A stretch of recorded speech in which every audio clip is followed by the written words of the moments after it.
இன்னும் உம்மை அறியணுமே, இன்னும் உம்மை அறியணுமே, இன்னும் கிட்டி சேரணுமே, இன்னும் கிட்டி சேரணுமே. பிரசன்னம் பிரசன்னம் தேவ பிரசன்னம்,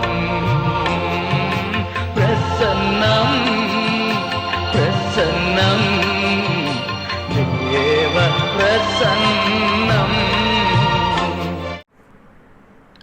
கர்த்தருடைய நாமம் ஒன்றே மகிழ்ப்படுவதாக.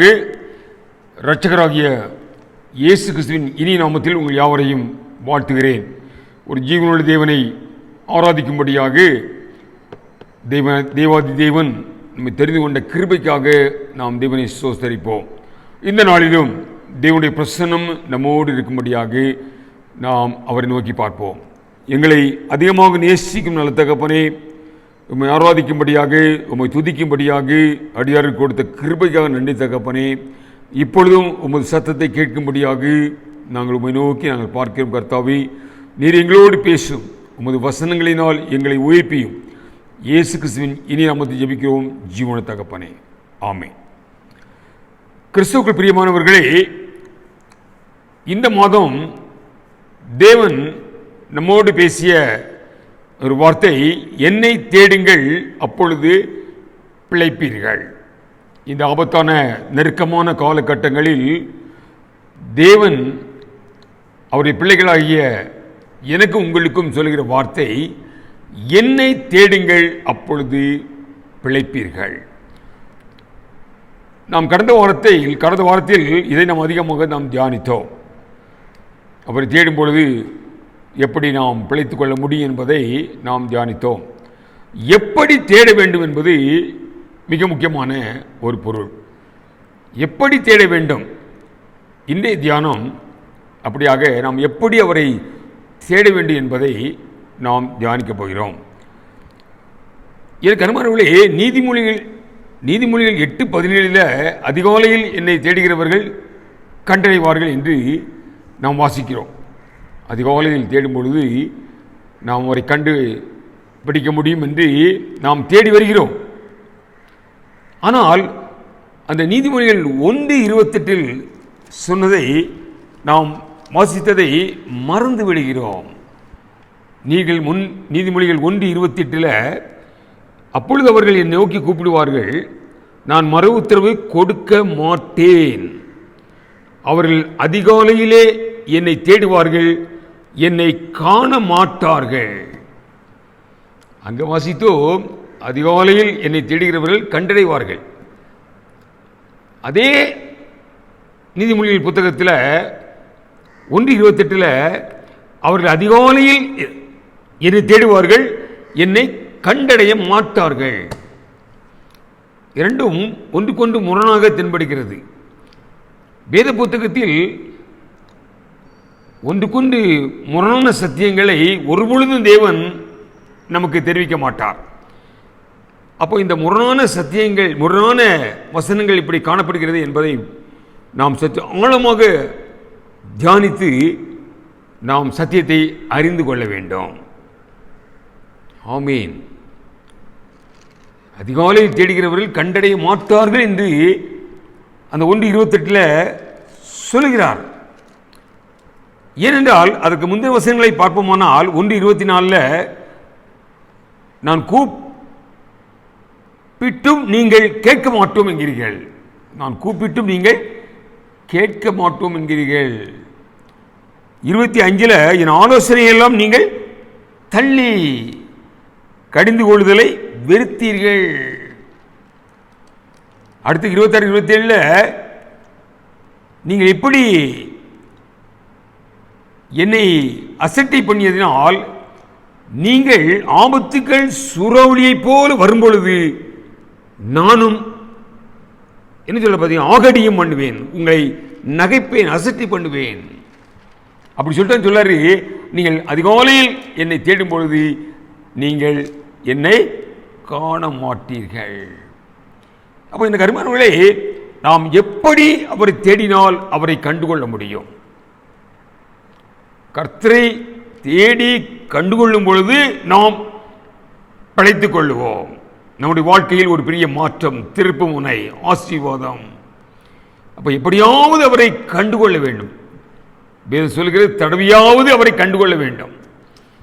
அப்போ எப்படி கண்டுகொள்ள வேண்டும் என்று நாம் இன்று தியானிக்கப் போகிறோம். 3 வழிகள், முக்கியமான 3 வழிகளை வேதம் நமக்கு தெளிவுபடுத்துகிறது.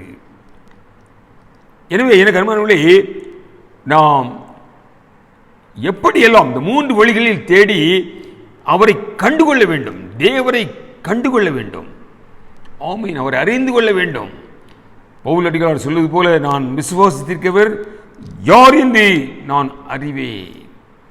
எனவே நாம் அவரை கண்டுகொள்ள எப்படி தேட வேண்டும் என்பதுதான் இன்றைய தியானம். முதலாவதாக நாம் தேவனுக்கு முன்பாக திறந்த இருதயத்தோடு காணப்பட வேண்டும்.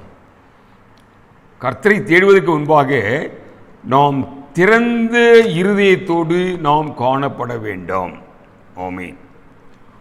தேவன் தம்முடைய ஒரு பெரிய திட்டத்தை சாலமன் ராஜா மேல வைத்திருந்த திட்டத்தை தாவீது ராஜாவுக்கு 1 நாளாகமம் 28:6 இப்படியாக தெரிவிக்கிறார். தாவீது ராஜாட்ட அவர் என்னை நோக்கி, தாவீதை நோக்கி சொல்றாரு, உன் குமாரனாகிய சாலமோனே என் ஆலயத்தையும் என் பிரகாரங்களையும் கட்ட கடவன். அவனை எனக்கு குமாரனாக தெரிந்து கொண்டேன், நான் அவனுக்கு பிதாவாய் இருப்பேன். அப்ப இந்த சாலமோனை குறித்த ஒரு பெரிய திட்டத்தை தாவீது ராஜாட்ட சொல்றாரு. அப்போ தாவீது ராஜா, ஓ, இவ்வளவு பெரிய திட்டம் நமது குமாரன் சாலமன் மேல வைத்திருக்கிறார, இந்த திட்டத்தை செயல்படுத்த வேண்டுமென்றால் சாலமன் தேவனை தேடி அவரை கண்டுகொள்ள வேண்டும். தேவன் அவன் பட்சத்தில் இராவிட்டால், தேவன் அனுசாரியாக இராவிட்டால் இந்த திட்டங்களை செய்ய முடியாது என்று தாவீது ராஜா சாலமனுக்கு தேவனை தேட வேண்டும் என்ற ஒரு புத்திமதியை சொல்லுவதை நாம் கேட்கிறோம், வாசிக்க போறோம். தேவன் சில அறிவுரை சொல்றாரு, எப்படியாவது தேவனை தேடி நீ அவரை கண்டுகொள்ள வேண்டும். அவருடைய கிருபை, அவருடைய இரக்கம், அவருடைய தயவு இல்லாவிட்டால் இந்த திட்டங்களை செயல்படுத்த முடியாது என்று அவரை தேடுவதற்கு சில அறிவுரைகளை தாவீது ராஜா சொல்றார். அந்த அறிவுரைகளை கேட்ட அந்த சாலமன் ராஜாவை எப்படி தேவன் உயர்த்தினார் என்றால் 1 நாளாகமம் 29:25 வாசிக்கிறோம். 1 நாளாகமம் 29:25 இஸ்ரவேலர் எல்லோரும்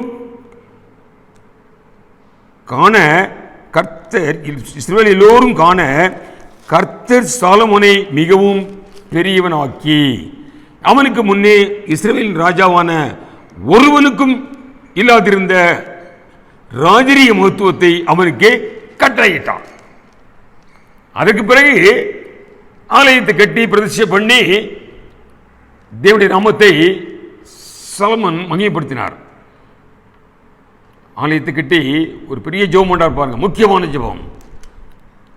இந்த ஸ்தலத்தில் உமது கண்கள் எப்பொழுதும் திறந்திருக்க வேண்டும், என்னுடைய விண்ணப்பங்கள் அங்கீகரிக்கப்பட வேண்டும், இஸ்ரவேல் மக்கள் ஜெபிக்கிற ஜெபங்கள் கேட்கப்பட வேண்டும். அது மட்டுமல்ல, இஸ்ரவேல் ஜாதி அல்லாத புறமதஸ்தார்கள், புறஜாதியார் இந்த ஆலயத்தை நோக்கி பண்ணுகிற விண்ணப்பங்களை நீர் அங்கீகரிக்க வேண்டும் என்று அவ்வளவு பெரிய வேலையை சாலமோன் ராஜா செய்ததை நாம் அறிவோம். அப்போ இந்த அளவுக்கு தேவனை தேடி இவ்வளவு பெரிய வேலையை செய்வதற்கு என்ன அறிவுரைகளை தாவீது ராஜா கொடுத்திருப்பார் என்பதுதான் இன்றைய தியானம் முக்கியம். தேவனை சாலமன் கண்டுகொண்டார். கர்த்தருடைய கரம் சாலமோனோடு இல்லாவிட்டால் இந்த வேலை செய்திருக்க முடியாது. அப்போ என்ன அறிவுரை கொடுத்தார் என்பதை 1 நாளாகமம் 28ஆம் அதிகாரத்தில் 9ஆம் வசனத்தில் வாசிக்கிறோம். 1 நாளாகமம் 28:9 என் குமாரனாகிய சாலமோனே, பையனை பக்கத்தில் கூப்பிட்றாரு. என் குமாரனாகிய சாலமோனே, நீ உன் பிதாவின் தேவனை அறிந்து அவரை உத்தம இருதயத்தோடும் உற்சாக மனதோடும் சேவி. கர்த்தர் எல்லா இருதயங்களையும் ஆராய்ந்து நினைவுகளின் தோற்றங்களையெல்லாம் அறிகிறார். நீ அவரை தேடினால் உனக்கு தென்படுவார், அவர் விட்டுவிட்டால் அவர் உன்னை கைவிடுவார். அப்போ கர்த்தரை தேடினால் அவர் தென்படுவார் என்று சொல்வதற்கு முன்பாக கர்த்தரை குறித்து ஒரு சின்ன அறிமுகம் கொடுக்கிறார். ஒருவரை சந்திக்க போனோமானால் அந்த நபரை குறித்து நாம் அதிகமாக தெரிந்து கொள்ள வேண்டும். நாமே சந்திக்க போவோம் அல்லது ஒரு சிலரை அனுப்புவோம். அப்போ அந்த நாம் சந்திக்க போகிற மனிதன் எப்படிப்பட்டவன் என்பதை நாம் சொல்லி அனுப்ப வேண்டும் அல்லது நாம் தெரிந்து கொள்ள வேண்டும். அப்பொழுது அதுக்கேற்றபடி நாம் நடக்க முடியும். அது மாதிரி இங்கே தேவனை தேடுவதற்கு முன்பாக தேவனை குறித்து ஒரு அறிமுகம் கொடுக்கார் பாருங்க. என்ன கொடுக்கார் பாருங்க? கர்த்தர் எல்லா இருதயங்களையும் ஆராய்ந்து நினைவுகளின் தோற்றங்களையெல்லாம் அறிகிறார். தம்பி என்ன பார்க்குறாங்க? சும்மா பார்க்குறேம்மா, சும்மா பார்த்துருக்க மாட்டான், ஒரு நோக்கத்தோடு ஒரு இனத்தோடு பார்ப்பான். அதை தேவன் அறிவார்.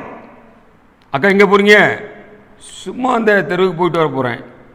சும்மா போக மாட்டாங்க, ஒரு பெரிய நோக்கத்தோடு போவாங்க. அந்த நோக்கத்தை தேவன் அறிவாராம், நினைவுகளின் தோற்றத்தை. Imagination of our thoughts. நமக்கு என்ன நினைக்கிறோமோ அந்த நினைவுகளின் தோற்றம் எங்கிருந்து ஆர்ஜின் ஆகுது, அந்த தேவனுக்கு முன்பாக நாம் தேவனை ஆராதித்துக் கொண்டிருக்கிறோம். அப்படிப்பட்ட தேவனை நாம் எப்படி தேட வேண்டும் என்றால், ஒரு திறந்த இருதயத்தோடு நம் தேவனை கண்டுகொள்ள வேண்டும் என்றால், நாம் தேவனை தேடி பிழைத்துக் கொள்ள வேண்டும் என்றால், ஒரு திறந்த உள்ளத்தோடு நாம் அவரை தேட வேண்டும். காரணம் அவர் எல்லாவற்றையும் அறிந்திருக்கிறார். எல்லாம் அவருக்கு முன்பாக நிர்வாணமாக இருக்கிறது என்று வேதம் சொல்லுகிறது. எல்லாவற்றையும் அறிந்திருக்கிறார்.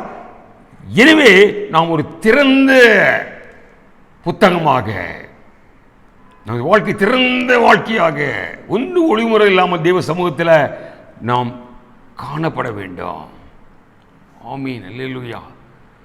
ஆண்டவர் இயேசு கிறிஸ்து செய்த ஒரு பெரிய பிரசங்கம்,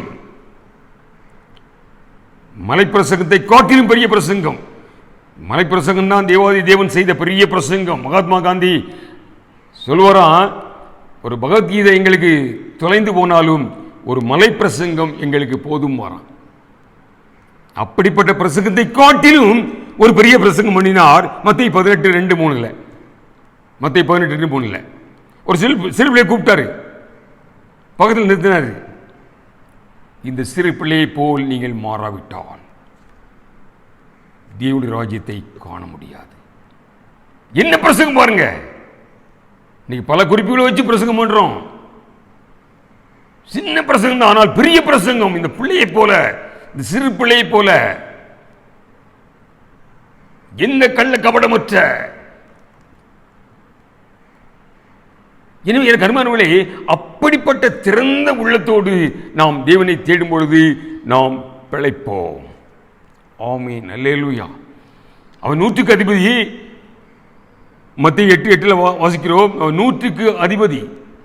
அவன் சொல்றான், நான் ஒரு வான்னா வருவான், போனா போவான்.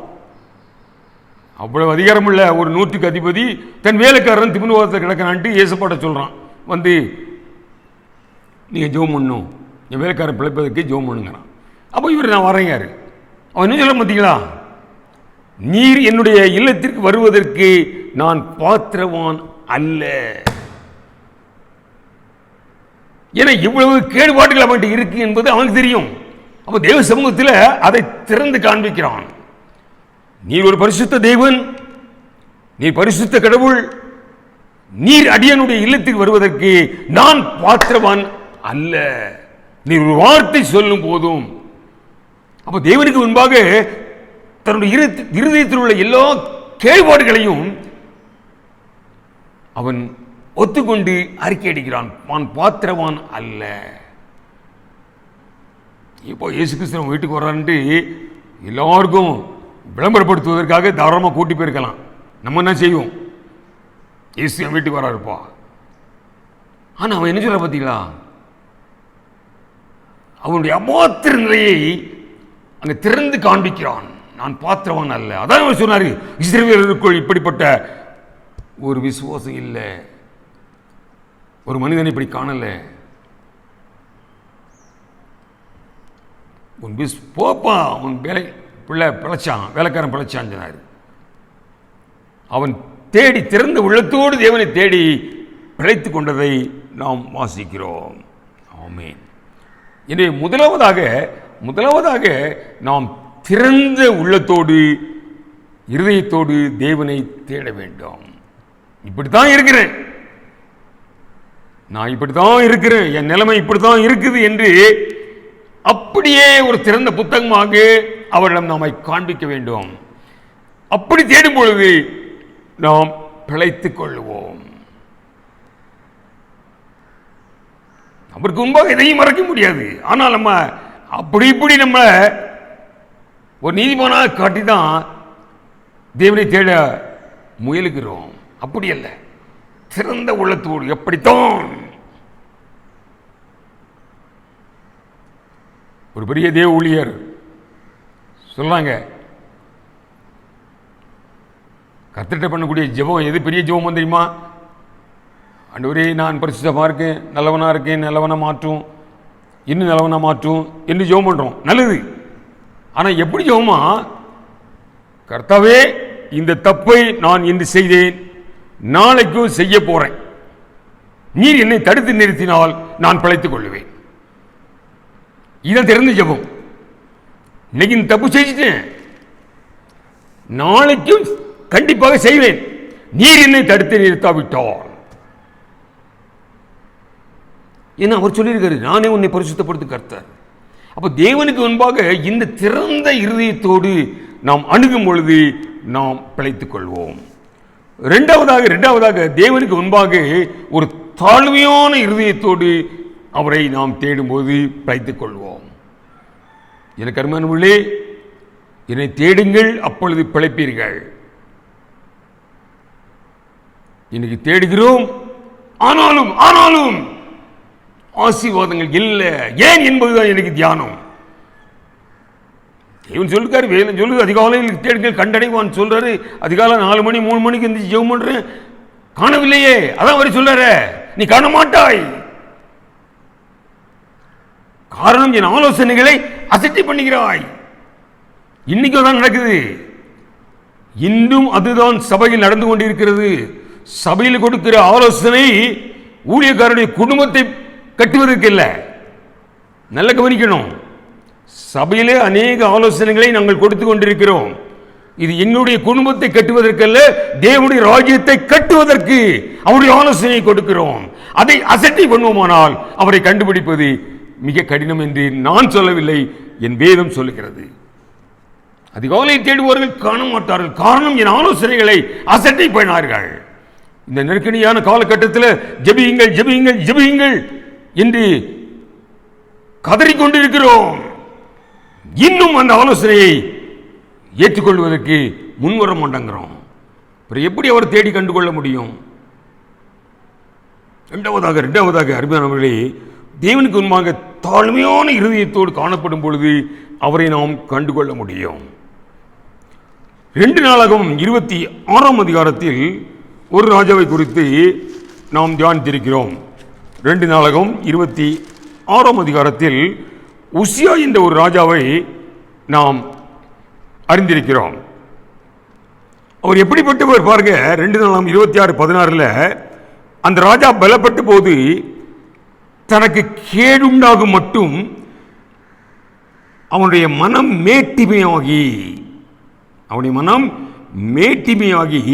தன் தேவனாகிய கர்த்தருக்கு விரோதமாக மீறுதல் செய்து தூபபீடத்தின் மேல் தூபங்காட்டு கர்த்தருடைய ஆலயத்திற்குள் பிரவேசித்தான். என்ன பாருங்க, ஒரு தைரியம். ஆசாரியர்கள் கர்த்தரை இப்பொழுது அப்பா பிதாவே என்று எல்லோரும் தேவனை ஆராதிக்கலாம். பழைய ஏற்பாட்டு காலத்தில் ஒரு சில ஆசாரியர்களை நியமித்திருக்காங்க. அசரியா என்ற ஆசாரியர் நியமித்திருக்காரு. இவர் அவர் வருவதற்கு முன்பதாக இவர் துணிகரமாக தூபங்காட்ட, அது மேட்டிமை என்று சொல்லப்படுகிறது. எனவே அந்த மேட்டிமை உள்ள ராஜா மறையும் வரை, ஏசாயா 6ஆம் அதிகாரம் 1ஆம் வசனத்தில் வாசிக்கிறோம், அந்த உசியா என்ற ராஜா மறைந்த போது, முதல் வசனம், உசியா என்ற ராஜா மரணமடைந்த வருஷத்தில் தேவன் தன்னை வெளிப்படுத்துகிறார். ஏசாயா தீர்க்கதரிசி சொல்றாரு, என் ராஜாவை என் கண்கள் கண்டது. எனக்கு அருமையானே, இந்த மேட்டிமை நம்ம காணும் பொழுது தேவன் வெளிப்பட மாட்டார், நாம் அவரை காண முடியாது. மேட்டிமைகள் மறையும் பொழுது, நாம் மேட்டிமைகள் இருந்தால் தேவன் கடந்து செல்வார். மேட்டிமைகள் மறையும் பொழுது தேவன் வெளிப்படுவார். அவர் சொல்ல பார்த்தீங்கன்னா 3ஆம் வசனத்தில் இல்லை 5ஆம் வசனத்தில், சேனைகளின் கர்த்தராகிய ராஜாவை என் கண்கள் கண்டதே. எப்பொழுது? இந்த உசியா என்ற இந்த மேட்டிமை விலகும் பொழுது. அப்ப தேவனுக்கு முன்பாக தாழ்மையான இருதயத்தோடு, இந்த எந்தவித மேட்டிமை நமக்கு தெரியாது, நம்ம அறியாமலேயே மேட்டிமை நம்மளை ஆட்கொள்ளும். அந்த தாழ்மையான இருதயத்தோடு தேடும் பொழுது கண்டுகொள்ளும். ஏசாயா சொன்ன மாதிரி, என் ராஜாவை என் கண்கள் கண்டதே. அப்படி அவரை கண்டுகொள்ளும் பொழுதுதான் நான் அதமானேன் என்று நம்முடைய அபாத்திரநிலையை நாம் அறிவிக்க முடியும். அந்த அபாத்திரநிலையை தெரிவிக்கும் பொழுது அங்கே ஏசாயா சுத்திகரிக்கப்பட்டது போல நாமும் சுத்திகரிக்கப்படுவோம். ஆமா, அதமானேன் என்று சொல்லும் பொழுது அங்கே தீர்க்கதரிசி சுத்திகரிக்கப்படுகிறார். சுத்திகரிக்கப்பட்ட உடனே தேவனுடைய சத்தத்தை கேட்கிறாரு. இன்னைக்கு ஏன் தேவனுடைய சத்தத்தை நம்ம கேட்க முடியாது தெரியுமா? நாம் சுத்திகரிக்கப்படவில்லை. ஏன் சுத்திகரிக்கப்படவில்லை?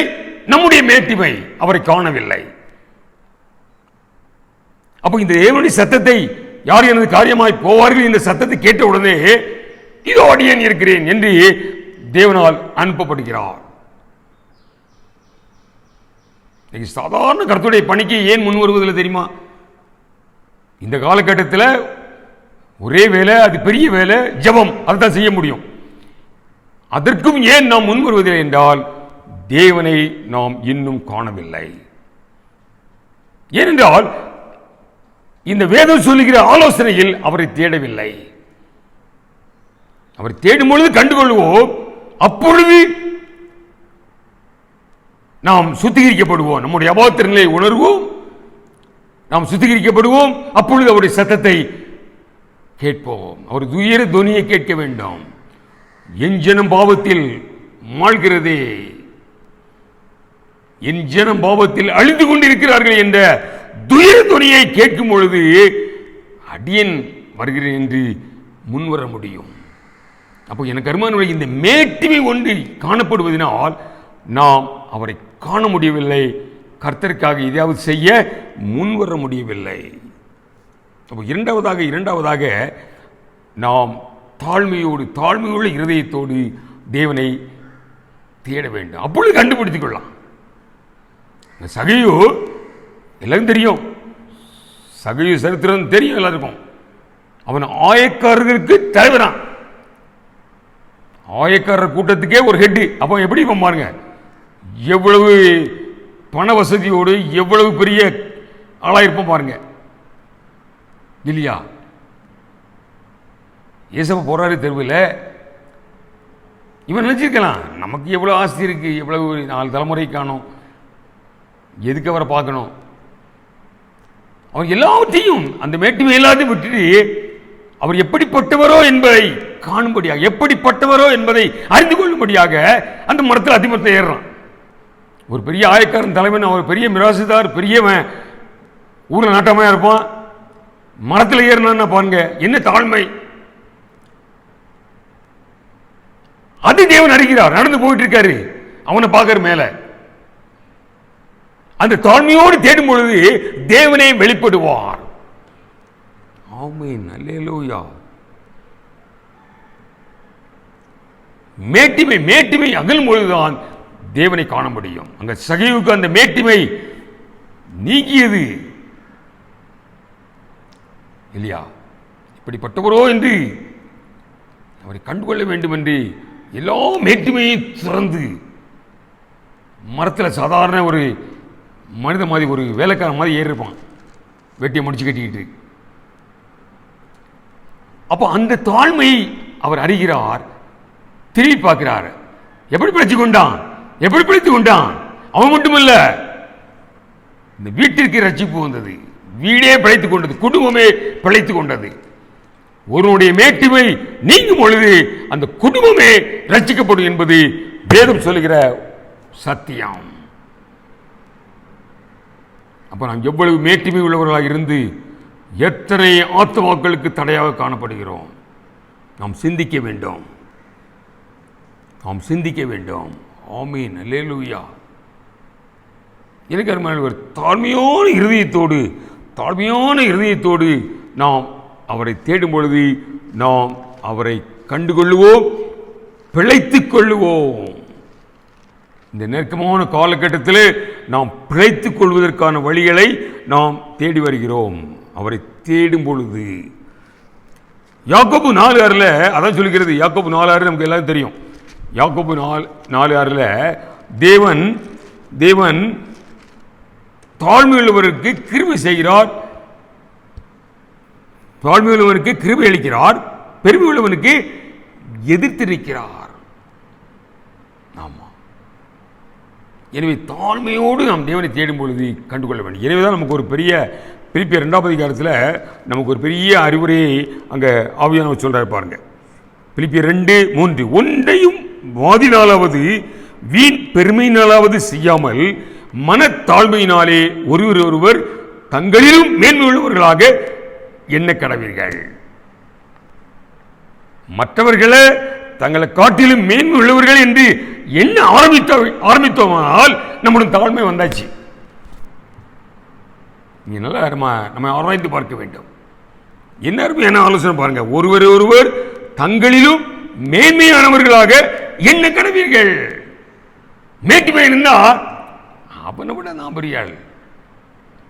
எனக்கு அருமையானவர்களே, எனவே ஒரு தாழ்மையான இருதயத்தோடு நாம் தேடும் பொழுது அவரை கண்டடைவோம், வாழ்வு பெறுவோம்.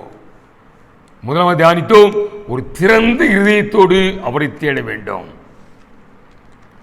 இரண்டாவதாக தாழ்மையான இருதயத்தோடு அவரை தேட வேண்டும்.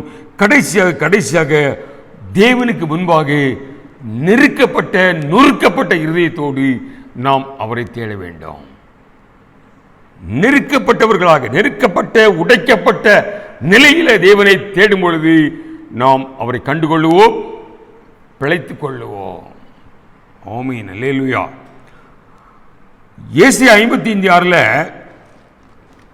அவர் சமீபமாக இருக்கும் பொழுது அவரை தேடுங்கள் என்று ஏசாயா 55:6 படிக்கிறோம்.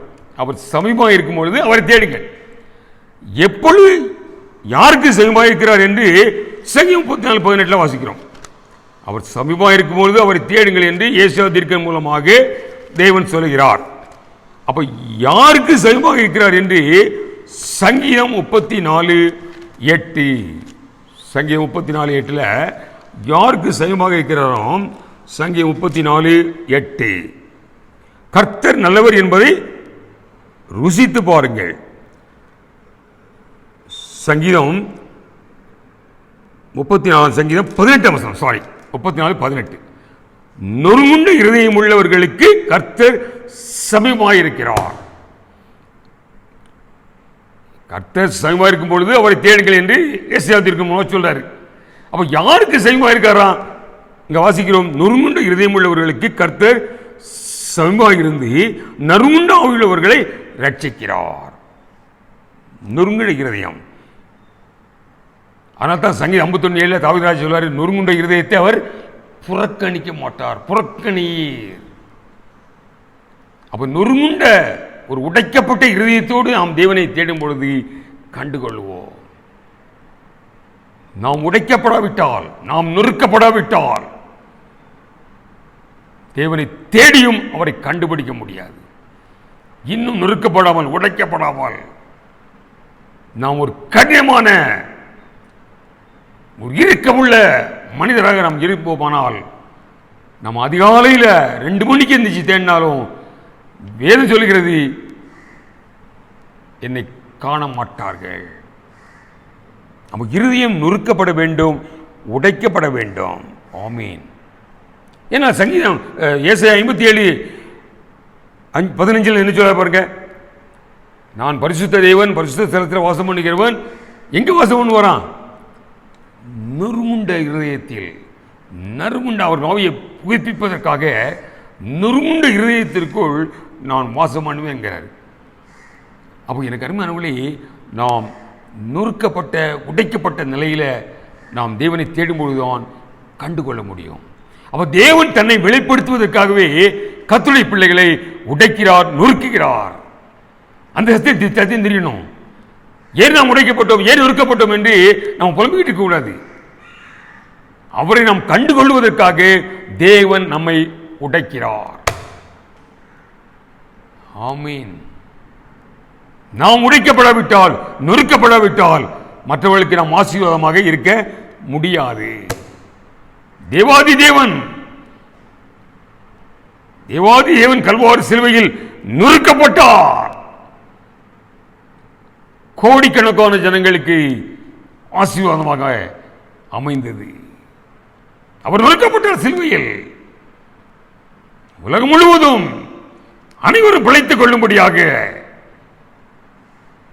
அவர் மனிதகுமாரனாக, மனுஷனாக வந்து நமக்கு முன்மாதிரியாக நொறுக்கப்பட்டார். அப்ப நாம் தேவ சமூகத்தில் நொறுக்கப்படும் பொழுது, உடைக்கப்படும் பொழுதுதான் நாம் கர்த்தரை அறிந்து கொள்ள முடியும். அங்க புதிய ஏற்பாட்டில் வாசிக்கிறோம், பாவங்களால் நொறுக்கப்பட்ட ஒரு ஸ்திரீ, பாவங்களால் நொறுக்கப்பட்ட இருதயத்தோடு வந்து தேவனுடைய பாதத்தில் விழுகிறார், பிழைத்துக் கொள்கிறாள். நொறுக்கப்பட்ட இருதயத்தோடு.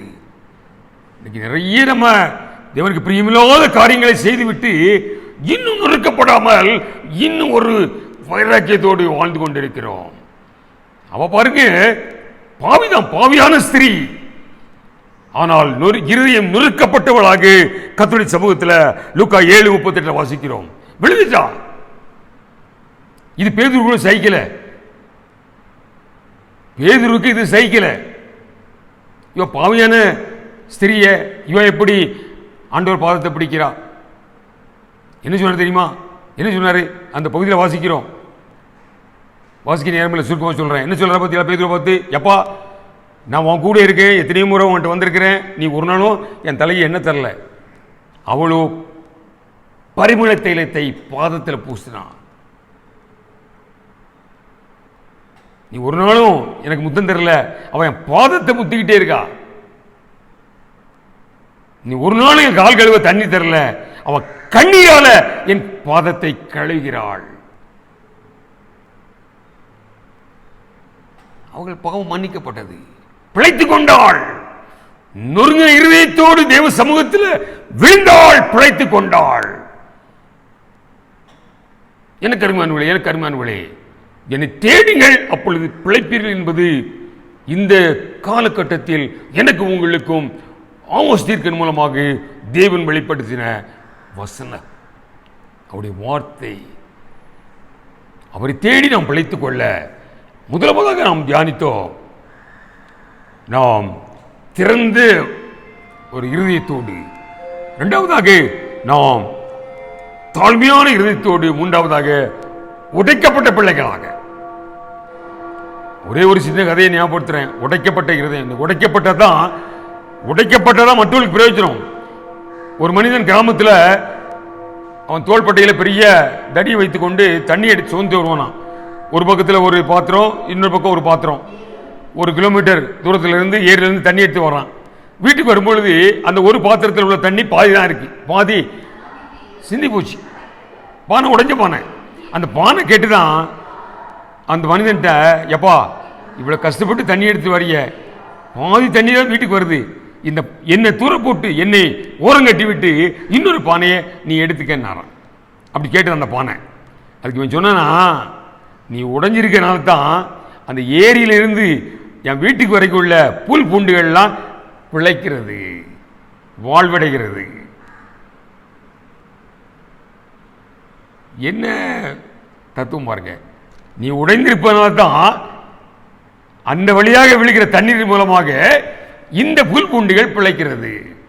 எனக்கு அருமையானவர்களே, நாம் உடைக்கப்பட்டால் அநேகரை பிழைக்க செய்ய முடியும்.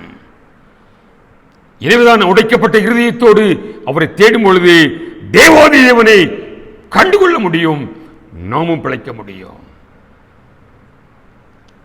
எனவே நாம் அதிகாலையில் தேடுகிறோம், நல்லது தேடிக்கொண்டே இருப்போம். அப்படி தேடிக்கொண்டிருக்கிற நாம் இந்த 3 வழிகளை கைக்கொள்வோமானால் தேவனை நாம் தரிசிக்க முடியும், தேவனை கண்டுகொண்டு நாம் பிழைக்க முடியும். நாம் திறந்த இருதயத்தோடு, எல்லாம் வெளியரங்கமாக இருக்கிறது, எல்லாம் வெளியரங்கமாக இருக்கிறது. நம் இருதயத்தை திறந்து காண்பித்தால்தான் தேவன் நம்மளை சுத்திகரிப்பார். ஒரு தாழ்மையான இருதயத்தோடு, ஒரு உடைக்கப்பட்ட நொறுக்கப்பட்ட இருதயத்தோடு தேவனை தேடும் பொழுது அவரை கண்டடைவோம். கண்டடைவது மட்டுமல்ல, பிழைத்துக் கொள்வோம். கண்களை மூடி ஜெபிப்போம். எங்களை அதிகமாக நேசிக்கும் நல்ல தகப்பனே, என்னை தேடுங்கள் அப்பொழுது பிழைப்பீர்கள் என்று எங்களுக்கு கொடுத்த நல்ல வார்த்தைக்காக நன்றி தகப்பனே. எப்படி போய் தேட வேண்டும் என்று எங்களோடு பேசிய வார்த்தைகளுக்காக நன்றி தகப்பனே. அதை கைக்கொண்டு நாங்களும் பிழைத்துக் கொள்ள நீர் கிருபை தாரும். இயேசு கிறிஸ்துவின் நாமத்தில் ஜெபிக்கிறோம் ஜீவனுள்ள தகப்பனே, ஆமென். என் ஆத்துமாவை கர்த்தரை ஸ்தோத்திரி, என் முழு உள்ளமே அவருடைய பரிசுத்த நாமத்தை ஸ்தோத்திரி. என் ஆத்துமாவை கர்த்தரை ஸ்தோத்திரி, அவர் செய்த சகல உபகாரங்களையும் மறவாதே. நம்முடைய கர்த்தராகிய இயேசு கிறிஸ்துவின் கிருபையும் பிதாவாகிய தேவனுடைய அன்பும் பரிசுத்தாவின் ஐக்கியமும் நம் அனைவரோடு சதா காலங்களிலும் நிறைவாக நிலையாக இருப்பதாக கர்த்தர் உங்களை ஆசீர்வதிப்பாராக. ஆமென். அல்லேலூயா.